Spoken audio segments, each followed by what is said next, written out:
Hey everyone! Welcome to the final video about my adventures in Seville. In this video, I'll show you the places to visit in the Old Town. So, vamos! Aunque tú me veas solo como amigo, yeah. No solo quiero pa' eso, yeah. No solamente pa'l sexo, yeah. Lo que sea contigo. Aunque tú me veas solo como amigo, yeah. Estoy loco de tus besos, yeah. Baby, por ti es que rezo, yeah.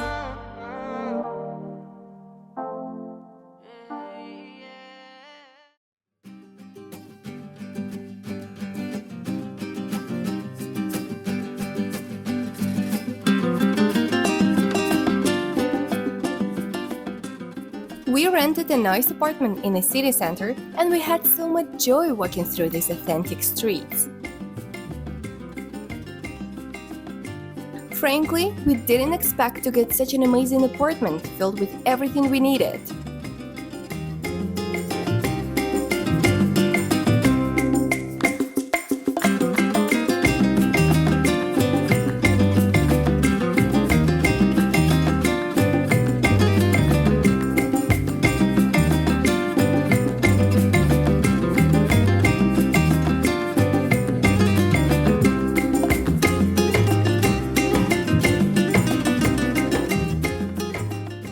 Seville is the sunniest city in Europe with very hot summers reaching 35 or 40 degrees Celsius. So coming here in March was the best decision. The temperature was around 20 degrees Celsius. As people say, Seville is the city you can visit all year round. But I wouldn't dare to come here during the summer as I cannot stand the heat. We lived 5 minutes away from the busy Calle Sierpes, the commercial heart of Seville. It's kind of paradise for those who love shopping.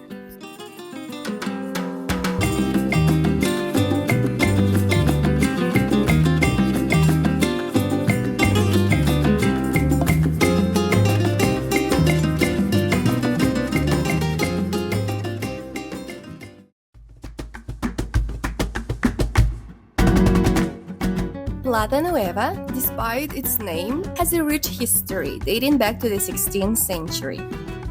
Plaza Nueva has been a focal point of Seville's social and cultural life for centuries. The square is lined with cafes, restaurants, and shops, making it a popular spot for both locals and tourists.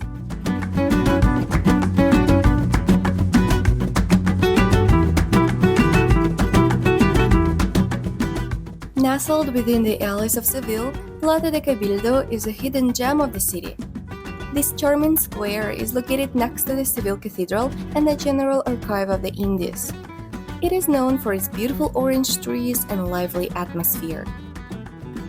The square is a popular meeting spot for locals and is often filled with street performers.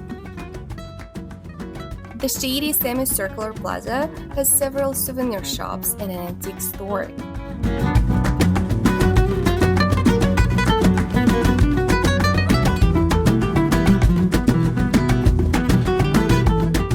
Right next to the square, you'll find the Arco del Postigo, a majestic archway that serves as a gateway to the past.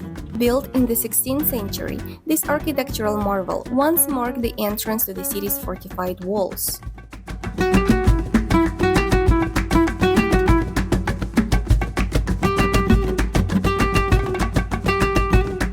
We came across this chapel accidentally.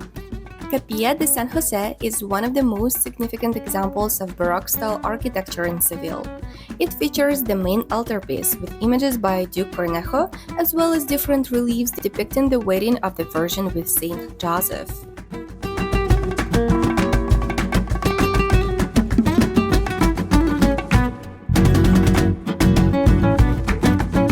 Seville is home to Feria de Abril, an annual festival that brings together all the traditions of Andalusia. The women are dressed in their colorful flamenco costumes, and everyone around dances and has fun. I was a bit upset that we didn't witness the fair as we came to Seville 1 month earlier, but it's the reason to come here in April next time.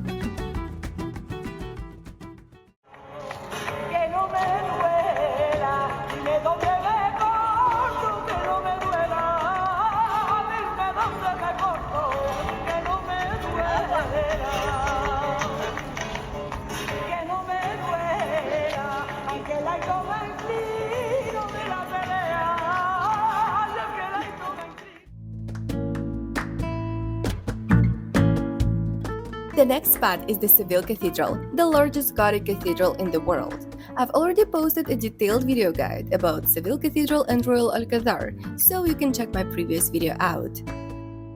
This cathedral served as the former Almohad Mosque, built by Moors in the 12th century. With the conquest of Seville by Ferdinand III in 1248, the mosque was converted into a Catholic church. One of the main outstanding monuments inside the cathedral is the tomb of Christopher Columbus. The tomb is held by 4 figures representing the kingdoms of Castile, Leon, Aragon, and Navarre, which united during Columbus' lifetime.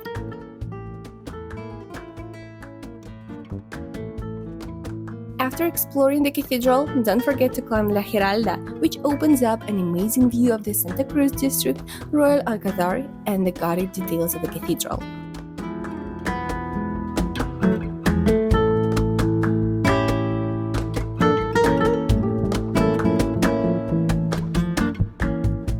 Right in front of the cathedral, you'll find the General Archive of the Indies, one of the most important document centers with regards to the discovery and the conquest of the New World.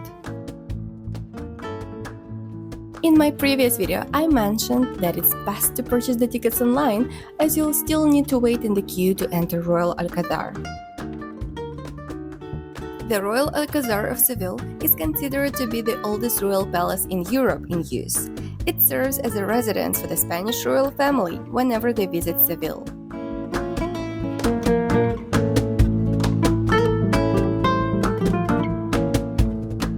The palace was reconstructed by the Castilian Christians under the orders of King Peter of Castile.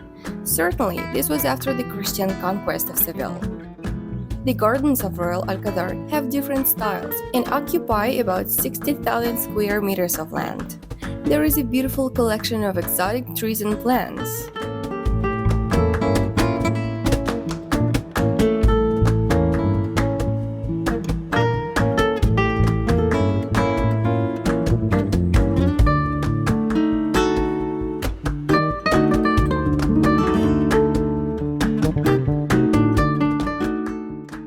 This church is one of the most important religious buildings in Seville.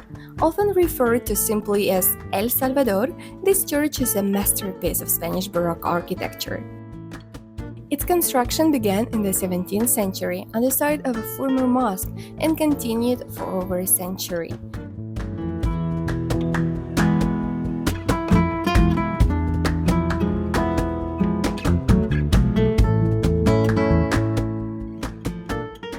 The church is known for its intricate altarpieces, beautiful paintings, and impressive sculptures. By the way, the ticket price is €6, but if you have purchased the ticket to the Seville Cathedral, you get a free entrance to the Divino Salvador Church. Cool, isn't it?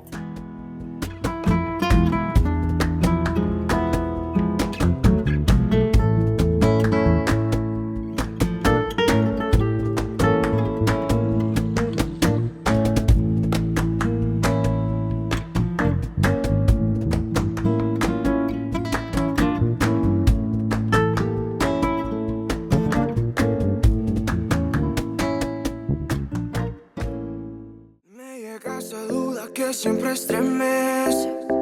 Si valgo algo, ¿quién soy? Si alguien me amara como soy. Me he sentido mal todo. The Setas de Sevilla, or Seville mushrooms, is a modern architectural marvel that stands in the stark contrast to the historic buildings that surround it. Okay, so it is really a 360-degree view. And these €15 is worth every penny.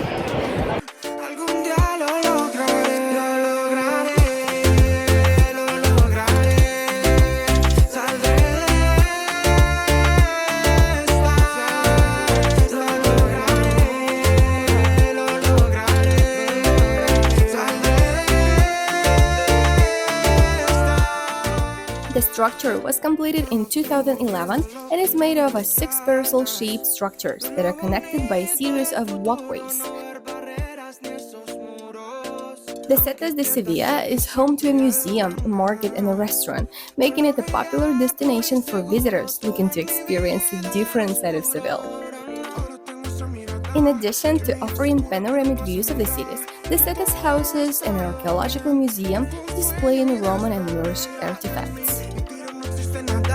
Todas esas penas ya fueron curadas. Yo aprendí a amarme también. Orgulloso lo logré. Lo lograré. Saldré de esta. Lo lograré. Saldré de esta. While heading to the exit, you'll be able to learn some interesting info about the structure. Wow, it's made of wood. It's a wooden structure.